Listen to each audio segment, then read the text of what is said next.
ಎಲ್ಲರೂ ಹೇಗಿದ್ದೀರಾ? ಎಲ್ಲರೂ ಚೆನ್ನಾಗಿದ್ದೀರಾ ಅಂತ ಭಾವಿಸಿದ್ದೀನಿ. ಈಗಂತೂ ಎಲ್ಲರೂ ಪುಣ್ಯ ಸ್ನಾನ ಮಾಡಬೇಕಂತ ಮಹಾಕುಂಭಮೇಳಕ್ಕೆ ಬಹಳ ಜನ ಹೋಗ್ತಾ ಇರ್ತಾರೆ.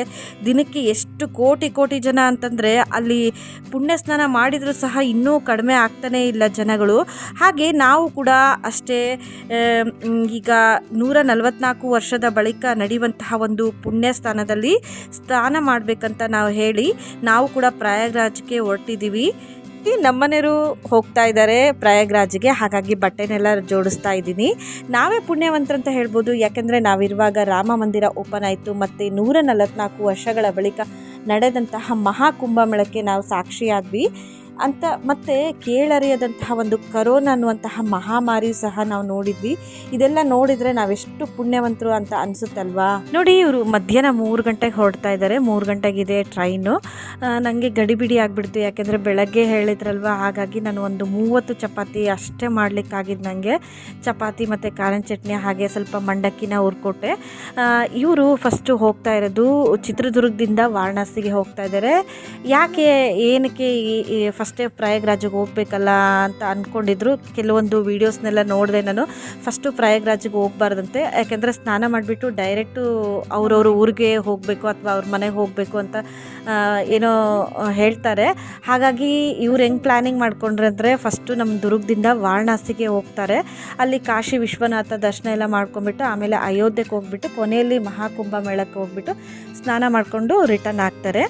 ನೋಡಿ, ಟೈಮ್ ಬಂದುಬಿಟ್ಟು ಇವಾಗ 12 ಗಂಟೆ ಆಗಿದೆ. ನಾನು ಎಲ್ಲದೂ ಪ್ರತಿಯೊಂದನ್ನು ಬ್ರಷು, ಪೇಸ್ಟು, ಸೋಪು, ಶಾಂಪು ಎಲ್ಲದನ್ನು ಜೋಡಿಸ್ತಾ ಇದ್ದೀನಿ. ಏಕೆಂದರೆ ನಾವು ಹೊರಗಡೆ ಹೋಗುವಾಗ ಅಲ್ಲಿ ಯಾವ ರೀತಿ ಇರುತ್ತೆ, ಏನೋ ಸಿಗುತ್ತೋ ಇಲ್ಲೋ, ಅದಕ್ಕೋಸ್ಕರ ನಡ್ಕೊಂಡು ದೂರ ಹೋಗಬೇಕಾಗತ್ತೆ. ಹಾಗಾಗಿ ಎಲ್ಲದನ್ನು ಜೋಡಿಸಿ ಇಡ್ತಾ ಇದ್ದೀನಿ. ನೀವು ಕೂಡ ಹೋಗ್ಬೇಕಂತ ಪ್ಲ್ಯಾನ್ ಮಾಡಿಕೊಂಡ್ರೆ ಲಗೇಜ್ನಂತೂ ತುಂಬಾ ಮಾಡ್ಕೊಬಿಡ್ರಿ, ಯಾಕೆಂದರೆ ಅಲ್ಲಿ ತುಂಬ ನಡೆಯೋದೆಲ್ಲ ಇರುತ್ತಲ್ಲ. ಹಾಗಾಗಿ ಆದಷ್ಟು ಲೈಟ್ ವೆಯ್ಟ್ ಲಗೇಜ್ನ ಮಾಡ್ಕೊಳ್ಳಿ. ನೋಡಿ, ಇನ್ನೇನು ಹೋಗ್ತಾ ಇದ್ದಾರೆ, ಇನ್ನೇನು ರೈಲ್ವೆ ಸ್ಟೇಷನ್ಗೆ ಬಿಟ್ಟು ಬರಬೇಕು ನಾವು. ಅವರಂತೂ ತುಂಬ ದಿನ ಅಂದರೆ 1 ವೀಕ್ ರೈಲ್ವೆ ಸ್ಟೇಷನ್ಗೆ ಹೋಗೋದು, ಟಿಕೆಟ್ ಸಿಗುತ್ತೋ ಇಲ್ಲೋ ಬರೋದು ನೋಡೋದು ಅದೇ ಮಾಡ್ತಾಯಿದ್ರು.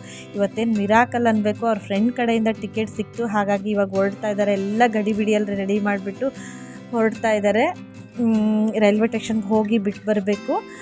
ಅದಕ್ಕಿಂತ ಮುಂಚೆ ಪೂಜೆ ಮಾಡ್ತಾ ಇದ್ದೀನಿ. ಎಲ್ಲ ಮನೆಯಲ್ಲಿ ಪೂಜೆ ಎಲ್ಲ ಮುಗೀತು. ನೋಡಿ, ಇವರು ಹೋಗಲಿಕ್ಕೆ ಒಂದು ಹೊಸ ಬ್ಯಾಗ್ ತೊಗೊಂಡ್ರು. ಅದ್ರ ಜೊತೆಗೆ ನಾನು ಫುಡ್ನೆಲ್ಲ ನೀಟಾಗಿ ಈ ಥರ ಪ್ಯಾಕ್ ಮಾಡಿಬಿಟ್ಟು ಬ್ಯಾಗಲ್ಲಿ ಇಡ್ತಾ ಇದ್ದೀನಿ. ಹಾಗೆ ತುಂಬ ಲಗೇಜ್ ಮಾಡ್ಕೊಂಡ್ಬಿಟ್ರೆ ಅಲ್ಲೆಲ್ಲ ತುಂಬ ನಡೆಯೋದಿರುತ್ತಲ್ವ, ತುಂಬ ಸ್ಟ್ರೈನ್ ಆಗಿಬಿಡುತ್ತೆ ಬಾಡಿಗೆ. ಹಾಗಾಗಿ ಒಂದೇ ಬ್ಯಾಗ್ನ ಇವರು ರೆಡಿ ಮಾಡ್ಕೊಂಡಿದ್ದಾರೆ. ಇದು ಆ್ಯಕ್ಚುಲಿ ನಿನ್ನೆ ಮಾಡಿದ ವಿಡಿಯೋ ನಾನು ಇವತ್ತು ಅಪ್ಲೋಡ್ ಮಾಡಿದ್ದೀನಿ. ಇವಾಗ ಜಸ್ಟ್ ಕಾಲ್ ಮಾಡಿದ್ದೆ. ಅವರು ಆಲ್ರೆಡಿ ಮಹಾರಾಷ್ಟ್ರನ ದಾಟಿದ್ದಾರೆ. ಅಂದರೆ ಅವ್ರು ಏನು ಹೇಳಿದರು ಅಂದರೆ ಮಹಾರಾಷ್ಟ್ರದವರೆಗೂ ಆರಾಮ್ಸೆ ನಾವು ಕೂತ್ಕೊಂಡು ಟ್ರಾವೆಲ್ ಮಾಡಿಕೊಂಡು ನಿಂತ್ಕೊಂಡು ಫ್ರೀಯಾಗಿ ಹೋಗ್ಬೋದು. ಮಹಾರಾಷ್ಟ್ರದಿಂದ ಏನಾಗುತ್ತೆ ಅಂತಂದರೆ ಸೌತ್ ಇಂಡಿಯಾ ಅಂದರೆ ಕೇರಳ, ತಮಿಳ್ನಾಡು, ಗುಜರಾತು ಈ ಕಡೆಯಿಂದ ತುಂಬ ಜನ ಅದೇ ಟ್ರೈನಲ್ಲಿ ಹೋಗ್ತಾ ಇರ್ತಾರಲ್ವ. ತುಂಬ ಜನ ಅಂದರೆ ಕಾಲಿಡಲಿಕ್ಕೆ ಜಾಗ ಇರಲ್ಲ, ಅಷ್ಟೊಂದು ಜನ ಟ್ರೈನಲ್ಲಿ ಇಕ್ಕಟ್ಟಾಗ್ಬಿಡುತ್ತೆ. ಹಾಗಾಗಿ ನಾನೇನು ಹೇಳ್ತಿದ್ದೀನಿ ಅಂದರೆ ಆದಷ್ಟು ನೀವು ಲೈಟ್ ಆದಂತಹ ಒಂದು ಬ್ಯಾಗ್ನ ರೆಡಿ ಮಾಡಿಕೊಂಡು ಟ್ರಾವೆಲ್ ಮಾಡೋಕ್ಕೆ ಟ್ರೈ ಮಾಡಿ.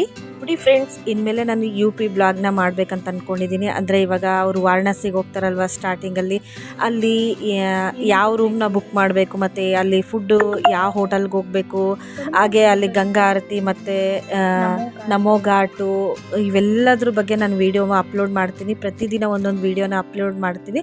ನೀವು ಕಂಪ್ಲೀಟಾಗಿ ವೀಡಿಯೋನ ನೋಡಿ ಹಾಗೆ ಸಪೋರ್ಟ್ ಮಾಡಿ. 10-12 ದಿನ ನಾನು ಕಂಟಿನ್ಯೂಸ್ ವೀಡಿಯೋನ ಹಾಕಬೇಕು ಅಂತ ಅಂದ್ಕೊಂಡಿದ್ದೀನಿ. ಹಾಗೆ ನಿಮ್ಮ ಸಪೋರ್ಟ್ ನನಗೆ ಕೊನೆವರೆಗೂ ಇರಲಿ.